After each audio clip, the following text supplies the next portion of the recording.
The man called auto அப்படிங்கிற ஒரு படம், ஒரு ஃபீல் குட் மூவி பார்க்கணும்னு நினச்சிங்கன்னா கண்டிப்பாக இந்த படத்தை ட்ரை பண்ணுங்கள். அவ்வளோ சூப்பராக இருக்கும். கண்டிப்பாக இந்த படம் பார்த்தீங்கன்னா 2 நாளைக்கு உங்களுடைய மைண்ட் இந்த படத்துக்குள்ளே இருக்கும். அவ்வளோ சூப்பரான ஒரு படம். இதில் ஓப்பனிங்கில் ஹீரோ வந்து ரொம்ப ஒரு ஸ்ட்ரிக்டான ஆள் மாதிரி காட்டுவாங்க.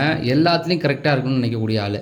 திடீர்னு எல்லாம் பேசிட்டு தன்னுடைய வேலையிலேருந்து வாலண்டரியாக ரிட்டைர்மெண்ட்லாம் கேட்டுட்டு என்ன பண்ணுவார், சூசைட் பண்ண முயற்சி பண்ணுவார். அப்போ அவங்க வீட்டு கதவை ஒருத்தவங்க தட்டுவாங்க. யாருன்னு பார்த்தா ஒரு லேடி. அந்த அவர் ஒரு காலனியில் தான் வாழ்ந்துகிட்டு இருப்பார். அங்கே புதுசாக ஒருத்தவங்க வருவாங்க. அதாவது அந்த லேடி ப்ரெக்னெண்ட்டாக இருப்பாங்க. அவங்களுக்கு 2 குழந்தைங்க இருப்பாங்க, ஒரு ஹஸ்பண்ட்லாம் இருப்பாங்க.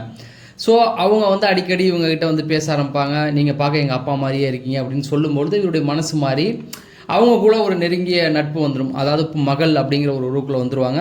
அதுக்கப்புறம் அவருடைய அந்த ஃப்ளாஷ்பேக் லைஃப்லாம் காட்டுவாங்க. அவருக்கு ஒரு லவ் இருந்திருக்கும், அவருடைய ஒய்ஃபு ஏன் எப்படி அவங்க வந்து இறந்துருப்பாங்க, எப்படி இறந்தாங்க, இந்த மாதிரி நிறைய விஷயங்கள் காட்டிகிட்டு இருப்பாங்க. அந்த காலனிக்குள்ளேயே இருக்கிறவங்க எல்லாருக்குள்ளேயுமே வந்து ஒரு ஒரு பாண்ட் இருக்கும் இவருக்கு. ஃப்ரெண்டு, நண்பன், அப்பா, இப்படி நிறைய உறவுகள் அதுக்குள்ளேயே இருக்கும்.